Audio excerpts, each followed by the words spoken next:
Not at all. He doesn't give out any waning or returning feelings. This incredible, unfathomable light flashed around him as he croaked. And how, before he knows it, he finds himself in paradise. Envision Don experiencing an overwhelming sense of joy as he marvels at the breathtaking environment. Suddenly, there's a throng, much like at Coachella. Only this time it's in paradise. With all due respect to heavenly logistics, it makes no difference how far apart they are. They are all standing at this magnificent gate. Even though Jesus isn't in this heavenly procession, he does recognize quite a few of the faces. The truth is, they're the welcome wagon, or as Don puts them, his celestial welcoming committee. His grandfather, Joe Culbeth, is first in line. He has shockingly white hair and what Don affectionately refers to as a big banana nose. A reunion like you've never seen before occurs as they embrace. The happiness of being reunited is more important than worrying about how they got there. Grandpa, who survived a heart attack, is now the strong grandpa that Don remembers from his childhood trips in the ambulance. Why was Grandpa listed first?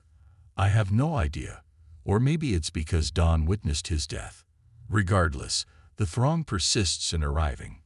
With every embrace, kiss, and handshake, Don feels the love. Guess who else is invited to this celestial welcome bash? Mike Wood, Don's boyhood friend who led him to Christianity and got him involved in Sunday school. Mike, the great athlete and nice guy who died in a vehicle accident when he was 19 years old. Even though his death broke Don's heart, in paradise it's all about the love and getting back together. Thus concludes Don's passage to the other side. Unlike any other celebration on earth, this one is full of excitement, embraces, and a welcoming committee. Who knew there would be so many familiar faces and love in heaven? I don't know what would motivate you more to pick up the book than this. Onlookers remarked Don's profound emotional struggle as he attended Mike's funeral.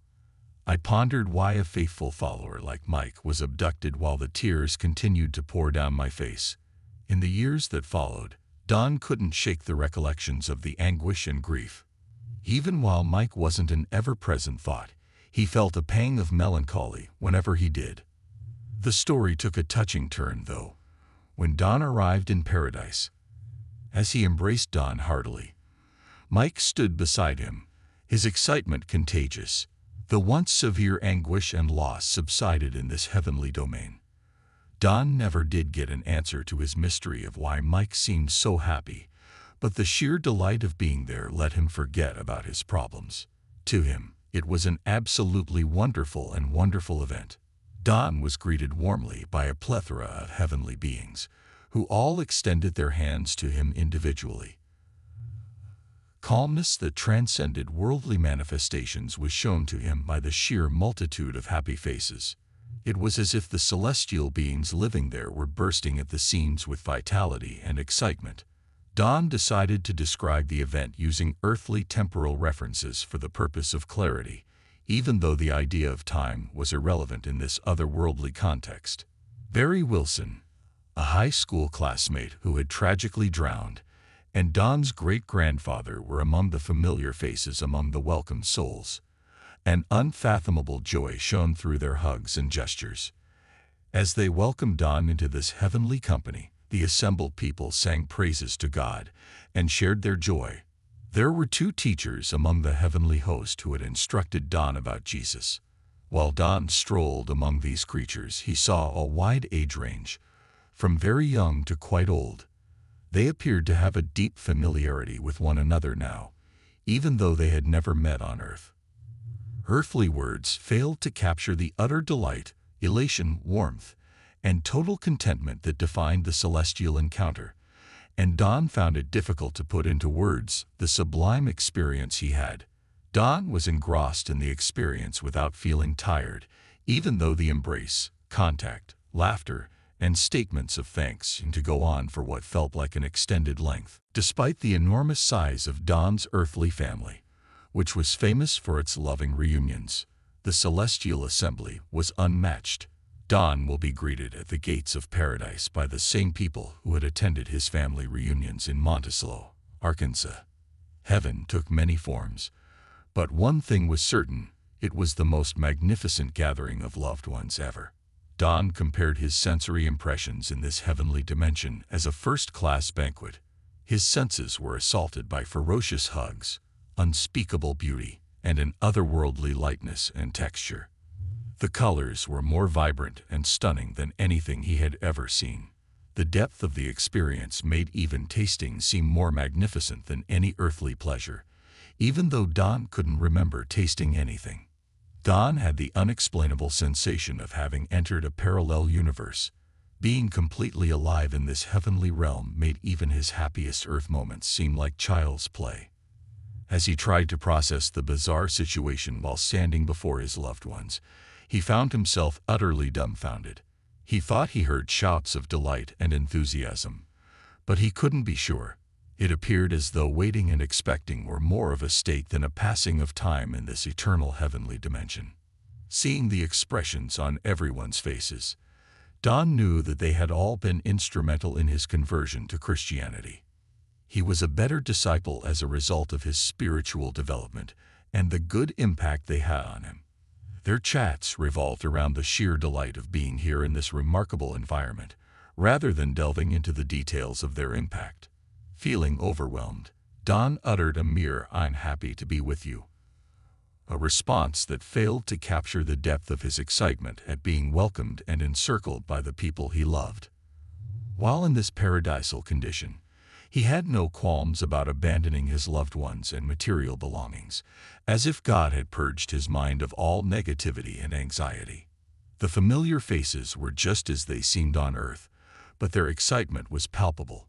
Hattie Mann, Don's great-grandmother, who had stooped and wrinkled in her day, now stood tall and proud, her creases smoothed out and her grin brighter than before. On this plane, where time stood still, it appeared to matter not how old you were, no matter how flawed they were on the inside. Every single one of them had the most stunningly lovely face. Years later, Don's imagination was still haunted by the image of those lovely faces and welcoming grins. He could still picture these kind ones who had welcomed him in heaven with such extraordinary kindness and generosity. As he closed his eyes, he would always hold in his heart the sacred times he had spent with them. Upon first sight, they flocked to him, encircling him from every angle. Every face reflected love, and this love was deeper and more passionate than anything he had ever felt on earth. Even though they didn't say a word, Don could feel the flawless love of everyone in paradise pouring out to him. The absorption of their affection left him in a state of profound amazement and astonishment that words failed to convey. As soon as his eyes moved away from the faces, a blinding light engulfed the entire picture, rendering any human description of it inadequate. There was a change in the scenery as they approached a gate that emitted greater light. What seemed like a small hill continued to climb indefinitely. Beyond the gate, Don anticipated darkness. However, what he saw was a vast area of strong, brilliant light. The light was brighter than when he had last seen his loved ones, and it got brighter as he walked. To some extent, it was like stepping out of a dark room into the bright sunshine. The comparison was accurate. Despite the brilliance, the magnificence was amplified with every advance. Don felt himself swallowed up by the light, as if God himself were entering his presence. His celestial eyes could perceive with complete ease, in contrast to the gradual adjustment of earthly sight. In paradise, our senses are amplified to the point where we can take in everything around us. As I move forward, a miraculous sensory extravaganza emerges, engulfing me in irreverent wonder. No one knows what is ahead, but as we move forward, awe fills the air. As more of this unfolds before my eyes, the hints of heavenly music fill the air. I would like to elaborate further on this narration, but I am unable to do so due to legal restraints. As a result, I had to end the video for today.